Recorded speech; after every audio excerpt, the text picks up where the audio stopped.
Aziz ve muhterem Müslümanlar, asr-ı saadette bir adam telaşlı bir şekilde Mescid-i Nebevi'ye girdi ve gür sesiyle Peygamber Efendimiz sallallahu aleyhi ve selleme "Ya Resulallah, kıyamet ne zaman kopacak?" diye sordu. Ashab-ı kiram radıyallahu anhum ona susmasını işaret ettiyse de o aynı soruyu sesini alçaltmadan 3 defa tekrarladı.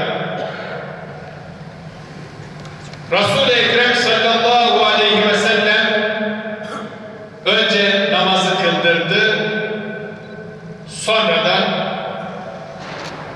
kıyametin ne zaman kopacağını soran kişi nerede diye sordu.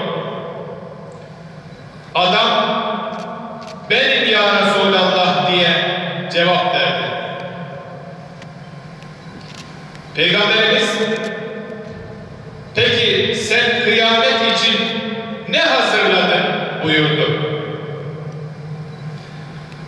Soruyu soran kişi bu defa "Benim çok fazla amelim yok ya Resulallah. Fakat ben Allah ve Resulünü gerçekten çok seviyorum" deyince Peygamberimiz sallallahu aleyhi ve sellem "Kişi sevdiğiyle beraberdir. Sen de sevdiğinle beraber olacaksın" buyurdu. Böylelikle Allah Resulü sallallahu aleyhi ve sellem kıyametin ne zaman kopacağıyla ilgilenilmesinden ziyade ahiret için hazırlık yapılmasının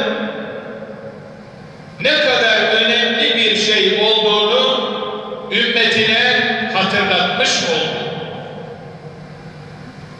Kardeşlerim, dünya insan için bir imtihan yeri ve misafirhanedir. Mülk suresinin ilk ayetlerini hep birlikte hatırlayalım. Estaizu billah. Tebârekellezî biyedihil mülk. Mülkü elinde bulunduran Allah'ın adı ne yücedir. Kainatın ve içindekilerin sahibi ve yine kainatı ve içindekilerini idare eden Allah. Onun adı ne yücedir. Ve hu alâ kulli şeyin kadir. O her şeye kadirdir. Onun gücü her şeyin üzerindedir. Ellezî halakal mevte vel hayâte. Ölümü de hayatı da yaratan O'dur. Liyebluvekum, sizi imtihan etmek için. Eyyukum ahsenu amele. Bakalım hanginiz daha güzel işler yapıyorsunuz? Hanginiz daha güzel amel işliyorsunuz? Hanginiz ibadetlerinizi daha güzel yapıyorsunuz diye sizi imtihan etmek için yarattı. Aziz kardeşlerim, ahiretin tarlası ve ona hazırlık yeridir dünya. "El-dünya mezra'atul ahireh" buyurarak Allah Resulü Efendimiz bu hakikati bütün insanlığa bildirmiştir. Ahiret ise kulluk yolculuğumuzun sonsuzluk durağıdır.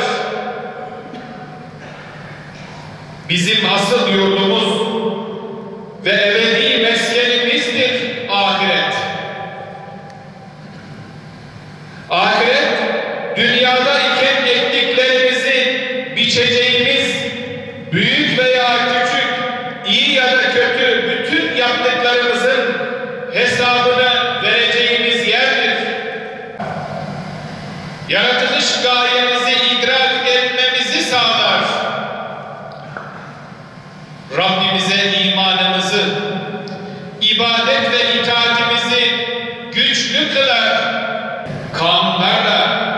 insanları kötülük yapmaktan engelleyebilirsiniz ki insanoğlunun yeryüzünde bulunduğu andan bugüne kadar şu veya bu şekilde hep kanunlar olmuştur. Yaratılış gayemizi idrak etmemizi sağlar, Rabbimize imanımızı, ibadet ve itaatimizi güçlü kılar, Rabbimizin emirlerini yerine getirir, haramlarından, yasaklarından, kötülüklerden uzak dururuz. Ahirete iman eden kişi ilahi bir gözetim altında olduğunun bilincindedir. Daima ölçülü ve dengelidir, affedicidir, bağışlayıcıdır, hoşgörülüdür, zorluklar karşısında sabırlı ve metanetlidir. Hiçbir zaman ümidini yitirmez, daima Allah'a tevekkül eder. Huzuru ve mutluluğu ona imanda ve onun rızasını kazandıracak amellerde arar. Zira mümin bilir ki Estaizu billah فَمَنْ يَعْمَلْ مِثْقَالَ ذَرَّةٍ خَيْرًا يَرَهُ وَمَنْ يَعْمَلْ مِثْقَالَ ذَرَّةٍ شَرًّا يَرَهُ.